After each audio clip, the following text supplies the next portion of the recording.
அவங்க மக்களோட வாழும் பொழுது எல்லாரும் என்ன பார்த்தாங்க, என்ன தூதருங்கிறாரு, வித்தியாசம் ஒன்னையும் காணாம பசியா சாப்பிடுறாரு, அவருக்கு பசிக்குது, அவரு வியாபாரம் பண்ணி உழைச்சி சம்பாதிக்க வேண்டி இருக்கிறது, அது இல்லாம அவர் இருக்க முடியலையே, அப்ப என்ன தூதர்னு கேட்கிறான். அப்ப என்ன விளங்குது, தூதர் என்று நியமிக்கப்பட்ட உடனே உயர்ந்த அந்தஸ்து உடையவராக மாற அவருக்கு கொடுக்கப்பட்ட உடனே அவருடைய தன்மைகள் எதுவும் மாறிவிடவில்லை, மனிதன் என்கிற தன்மையில எந்த மாற்றமும் வந்துவிடவில்லை என்பதை பார்க்கிறோம். இன்னும் சொல்ல போனால் நபிகள் நாயகம் ஸல்லல்லாஹு அலைஹி வஸல்லம் அவர்கள் சொல்றான், நீங்க அல்லாஹ் என்னுடைய தூதர் தான். அதே நேரத்தில் தூதர் ஆன உடனே உங்கள்ட்ட எல்லாம் 100% 100% ஆயிரும் நினைச்சிடாதீங்க. உலவுலான் சப்பத்னாக்க நபியே, உம்மை நான் உறுதிப்படுத்தி வைத்திருக்காவிட்டால் லக்கது கித்த தற்கணையிலேயும் செய்யும் கலையிலா, அந்த மக்கள் பக்கம் அப்படி கொஞ்சம் சாஞ்சி இருப்பீர். என்ன சொல்றான் அல்லாஹ், மக்கள்லாம் பல விதமா கேள்விகள் கேட்கிறாங்கல்ல, அதையெல்லாம் பார்த்த உடனே உங்களுக்கு மனசுல குழப்பம் வருது. என்ன வருது, இதை விட்டுலாம பேசாம எதுக்கு இந்த மாதிரி திருட்டு பேச்சையும் வாங்கிட்டு இருக்கணும், இந்த மாதிரி நீங்க சாய நினைச்சீங்க. அல்லாஹ் சொல்றான், அப்படியே நான் சொல்லல, உலவுலா சப்பத்னாக்க நான் உன்னை உறுதிப்படுத்தி இருக்காவிட்டால் லக்கது கித்த தற்கணையிலேயும் செய்யும் கலையிலா, லேசா ஒரு பக்கம் சாஞ்சாலும் சாஞ்சி இருப்பீங்க. இதன் அப்படின்னு சாஞ்சி இருந்தால் அதக்னாக லேபல் ஹயாத் லேபல் மமாத், இந்த வாழும் போது மரணிக்கும் பொழுது 2 மடங்கு வேதனை உனக்கு தந்திருப்பேன். மற்றவங்க செய்யற தப்பை விட நீ செய்யற தப்ப பெருசாக எடுத்துக்கொண்டு மக்கள்லாம் விமர்சிக்கிறார்கள் என்பதற்காக வேண்டி நீ அவங்க பக்கம் சார்பா நடக்க ஆரம்பித்து விட்டேனால் உன்னை பிடிச்சிருவேன் அப்படின்னு எல்லாம் சொல்லி காட்டுகிறான். அதே மாதிரி உன்னை இறை தூதராக நான் நியமித்திருக்கிறேன். நியமித்த நீ போய் என்ன செய்யணும், நான் சொன்னது அப்படி சொல்லணும். நம்ம தான் தூதர் ஆயிட்டோம்ல, நம்மள 2 கருத்தை சொந்தமா சேர்த்துக்கணும் அப்படின்னு எதையாவது செஞ்சீங்கன்னு வைங்க, அதுக்கு அல்லாஹ் எச்சரிக்கிறான். உலவு தகவல் அலைனா பாதல் அக்காவில், ஒரு சில சொற்களை இந்த முகமது நம்முடைய பெயரால் இட்டுக்கட்டி சொல்லிவிட்டால், நான் சொல்லாத ஒன்றை இறைவனாகிய கடவுளாகிய நான் சொல்லாத ஒன்றை அவர் சுயமாக ஒன்றை சொல்லிவிட்டார் என்று சொன்னால் லஅகதுனா மின்ஹு பில் யமீன், வலக்கரத்தினால் அவரை பிடிப்பேன். வலிமையாக பிடிக்கிறது அந்த வார்த்தை, வலக்கரத்தால் உன்னை பிடிப்பேன். சும்மல கத்தானா மின்ஹுல் வத்தீன், அவருடைய நாடி நரம்பு அப்புறம் தரிச்சு விட்டுருவேன். இந்த முகமது மாத்திரம் நம்ம பேர்ல ஏதாவது இட்டு கட்டினாரு விடமாட்டேன். அப்ப என்ன அர்த்தம், சொன்ன வேலையை செஞ்சுக்கிட்டு இருக்கணும். உங்க இஷ்டத்துக்கு எல்லாம் எதுவும் செய்யறதுக்கு ரைட்டு கிடையாது காட்டுதா இல்லையா? அப்ப குர்ஆனை பிரட்டி பார்த்தால் நபிகள் நாயகம் ஸல்லல்லாஹு அலைஹி வஸல்லம் அவர்களை பார்த்து சொல்லக்கூடிய ஒவ்வொரு கட்டளைகளையும் பார்க்கும் பொழுது மனித நிலையிலிருந்து அடிமை நிலையில இருந்து மாற விடவே மாட்டேங்கிறான். என்னுடைய சிறந்த அடிமையா நீ இரு, நான் என்ன சொல்லணும் அப்படி செய்யக்கூடியவராக இருக்கணுமே தவிர உமக்கென்று ஒரு பவரோ அதிகாரமோ தந்தெல்லாம் நான் அனுப்பவில்லை என்று காட்டுதா இல்லையா? இன்னொரு இடத்துல எல்லாம் சொல்லி காட்டுகிறான், குல் நபியை நீங்கள் சொல்லுங்கள், இன்னமா ஆன பஷரும் மிஸ்லுக்கும், நான் உங்களை மாதிரி மனுஷன். நான் இதை தெளிவா மக்கள்கிட்ட சொல்லிட்டே தூதரா இருக்கிறதுனால வேற மாதிரி நினைச்சிடக்கூடாது. இன்னமா ஆன பஷரும் மிஸ்லுக்கும், உங்களை போன்ற மனிதன் தான் என்று சொல்ல, மனுஷன் வித்தியாசமே இல்லை இருக்கு.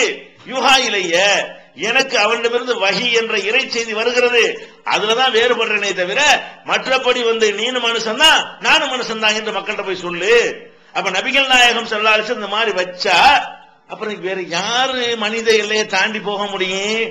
அல்லாஹ் செய்யற காரிய பிள்ளையை தர்றது, செல்வத்தை தர்றது, நோயை தீர்க்கிறதெல்லாம் அவர் தருவார் இவர் தருவார்லாம் நினைக்கிறாங்களே, நம்மள கூட அறியாத மக்கள் அப்படி நினைக்கிறாங்களே. நபிகள் நாயகம் ஸல்லல்லாஹு அலைஹி வஸல்லத்துக்கு எப்படிப்பட்ட கடுமையான எச்சரிக்கை எல்லாம் பண்ணி கொண்டிருக்கிறான். வலா தத்ருதில்லதீன யதுன ரப்பஹும் பில் கதாத்தி வல் அஷி, காலையிலும் மாலையிலும் இறைவனை பிரார்த்தித்துக் கொண்டிருக்கிற மக்களை விரட்டி விடாத. யுரீதுன வஜ்ஹஹு, அல்லாஹ்வுடைய திருப்தியை நாடி காலையிலை மாலையில் துதிச்சு கொண்டிருக்காங்க சாதாரண சாமானிய மக்கள், அவங்களை நீ விரட்டி விடாத. விரட்டுன தக்குன மினல் ஸாலிமீன், அநியாயக்கார கூட்டத்தில் சேர்த்துறோம் உன்னைய. நபிகள் நாயகத்தை எச்சரிக்கிறான், உன்னோட இருக்கிற பாமர மக்கள் தான் இருக்கிறாங்க, சில பணக்காரன்லாம் வேற மாதிரி பேசி பார்ப்பான், அவங்களை விரட்டி விட்டுரு, எங்களை அவங்களை சமமாக்காதன்னு கேட்பான். அவன் சொல்ல கேட்டுக்கிட்டு அதை ஏத்துக்கிட்டேன்னு வை, நீ என்ன ஆயிருவ, தத்துருதகும் தக்குன மினல் ஸாலிமீன், அவர்களை மாத்திரம் நீ விரட்டுன. அநியாயக்கார கொடுத்து நீ ஒரு ஆளு, தூதர் கிடையாது. அப்புறம் அநியாயக்கார கொடுத்து உன்னை சேர்த்துருவேன் அப்படின்னா என்ன அர்த்தம்? நினைச்சு விரும்புனதை செய்ய முடியாது. நபிகள் நாயகம் ஸல்லல்லாஹு அலைஹி வஸல்லம் அவர்களா இருந்தாலும் சரி, அவங்க ஆசைப்பட்டதை எல்லாம் சொல்லிவிடவோ சட்டமாக்கவோ முடியவே முடியாது. வர்றதை வாங்கித்தான் தர முடியும். அப்ப மனுஷனுடைய எல்லையை தாண்ட விடுறானா அல்லாஹ்? யா அய்யுஹன் நபி, நபியே லிம துஹர்ரிமு மா அஹல்லல்லாஹு லக, அல்லாஹ் உனக்கு ஹலாலாக்கி இருக்கிறதை அனுமதித்து இருக்கிறதை நீ எப்படி விலக்கிக் கொள்ளலாம், தடுத்துக் கொள்ளலாம்? தபுத்தகை மர்லாத் அஸ்வாஜிக்க, உங்களுடைய மனைவிமாருடைய திருப்தியை நாடி உங்க மனைவியை சந்தோஷப்படுத்துறதுக்காக வேண்டி நான் ஒன்றை அனுமதிச்சிருக்கும் பொழுது நீங்க அதை தடைன்னு சொல்லிடுவீங்களா? மனைவிமாரோட ஒரு சண்டையில் என்ன பண்ணிட்டாங்கன்னா, இனிமேல் தேன் சாப்பிட மாட்டேன், தேன் எனக்கு ஹராம் என்று சொல்லிவிட்டார்கள். அதைத்தான் இல்ல கண்டிக்கிறான். அப்ப நான் வந்து தேன் சாப்பிடலாம்னு சொல்லி இருக்கிறேன், அதை சாப்பிடக்கூடாது சொல்ல நீங்க யாரு? ஏன் சொல்ல தானே நீங்க எடுத்து சொல்லணும். நீங்க சுயமா சொல்வதற்கு நீங்க யாரு? தூதருடைய வேலை என்ன? இன் அலர் ருசுலி இல்லல் பலாகுல் முபீன். தூதர்மார்களுடைய வேலை வந்து தெளிவான முறையில எடுத்து சொல்வதை தவிர வேறு கிடையாது.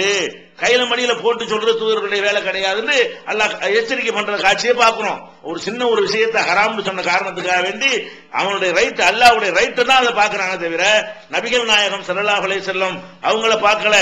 இன்னும் சொல்ல போனா சில விஷயங்கள் நபிகள் நாயகம் சொல்லும் பொழுது, மறுமை, இந்த மாதிரி சொர்க்கம், இது மாதிரி சில விஷயங்கள் சொல்லும் பொழுது மக்கள் நம்புற கொஞ்சம் தயக்கமா இருந்துச்சு. அப்ப நபிகள் நாயகம் ஸல்லல்லாஹு அலைஹி வஸல்லம் மனசுல என்ன வந்துச்சுன்னு கேட்டா, நம்ம இந்த எதை நம்ப மாட்டானோ அது சொல்லாம இருந்தா என்ன, அதை கொஞ்சம் விட்டுருவோமே, நம்பக்கூடியது மட்டும் சொல்லுவோமே அப்படிங்கிற மாதிரி அவங்க மனசுல வந்துச்சு. அதுக்கு அல்லாஹ் எச்சரிக்கிறான். என்ன சொல்றான்னு கேட்டா, ஃபல அல்லக தாரிகுன் பஅதமா யுஹா இலைக்க, உனக்கு அறிவிக்கப்படுகிற செய்தியில் சிலதை நீ விட்டுவிடக்கூடிய நிலையில் இருந்தாய். உனக்கு நான் அறிவிக்கிற செய்தியில சிலதை விட்டுவிடக்கூடிய நிலையில் இருந்தாய். வாய்க்கும் பிஹி சதுருக்க, உன்னுடைய உள்ள வந்ததில் ஒரு நெருக்கடிக்கு உள்ளானதாக இருந்தது. எதனால் அப்படி இருந்தது? ஐய கூழு லவுலா உன்சில் அழகி கன்சுன், இவருக்கு ஒரு புதையல் வரக்கூடாதா? அவு ஜாமாஹு மலக்குன், இவரோடு ஒரு மாணவர் வரக்கூடாதான்னு கேட்கிறாங்க. இதெல்லாம் இல்லாம போய் சொன்னோம்னா ஏத்துக்க மாட்டேங்கிறாங்க அப்படின்னு சொல்லி நீ நினைக்கிற. இன்னமா அந்த நதீர், இதெல்லாம் உன் வேலை கிடையாது, எச்சரிக்கிறது தான் உன்னுடைய வேலை.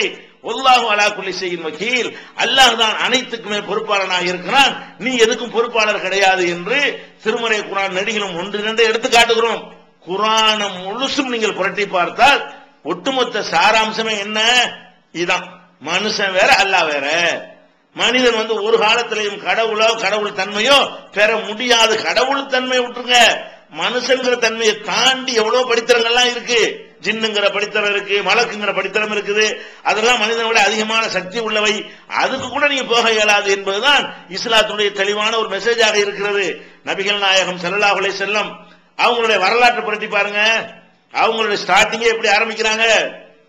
அவங்க பாக்குறாங்க, தன்னோடு இருக்கிற மக்களை எல்லாம் பாக்குறாங்க.